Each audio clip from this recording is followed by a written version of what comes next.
Welcome to Fight Ready TV. Let's get right off into this. I was checking out that $1 million worth of game with Terence Crawford, and let me tell you, the man was up there doing a whole bunch of capping when it come to EJ and his resume.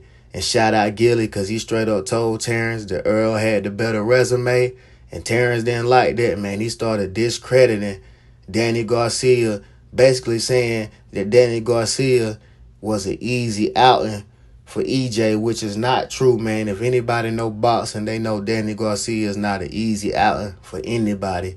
And what make this real funny to me is that Crawford lost to Danny Garcia in the amateurs. I know it's just the amateurs, but you still got that loss, and you trying to discredit this man and say he was basically a chump to EJ, which is not true. And then he said that he fought a better Kell Brook than EJ. In my opinion, Kell Brook was washed when Crawford fought him. He already had both his eyes broke by Triple G and EJ, and he really was in that fight for a payday. And when Earl fought him, he was a welterweight champ and only had that one loss to Triple G. And he tried to say that Kell Brook was weight drained when he fought EJ.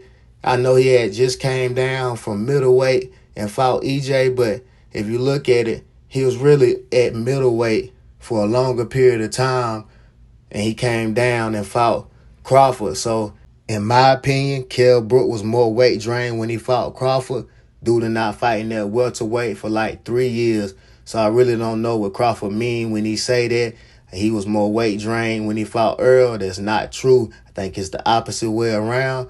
But when it comes to the Sean Porter tip, I'm going to give Crawford his credit. He finished Sean Porter, made Sean Porter daddy throw in the towel. But Sean Porter was really ready to retire, had 1 foot in, 1 foot out, years removed from the Errol Spence fight. His daddy already said that he really didn't train for Crawford like he was supposed to.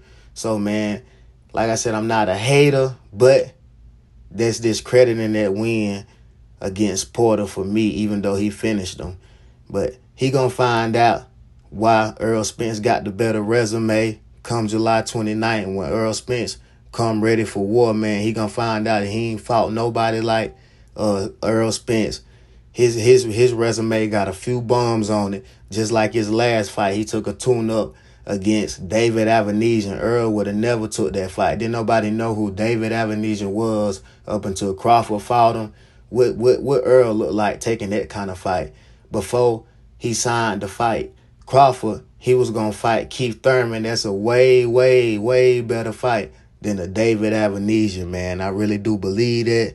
So Crawford need to stop discrediting Errol Spence's resume. He really ain't got no argument when it comes to that. And let me get back on that Kell Brook thing. When he brought that up, Gilly and Waller was like, man, you basically fought a blind Kell Brook that wanted to get knocked out, man. And I really tripped off that. That had me rolling. That's really true, man. Kell Brook was already busted up from Errol Spence and Triple G. He wasn't the champion no more. He really was in it for a payday.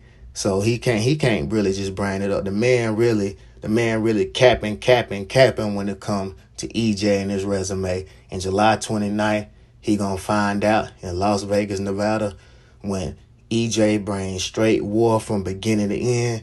I got him by 9th round stoppage. So Terence just need to stop the capping. EJ coming to stop that boy on July 29th. This Fight Ready TV. Hit that like, hit that subscribe, and I'm out.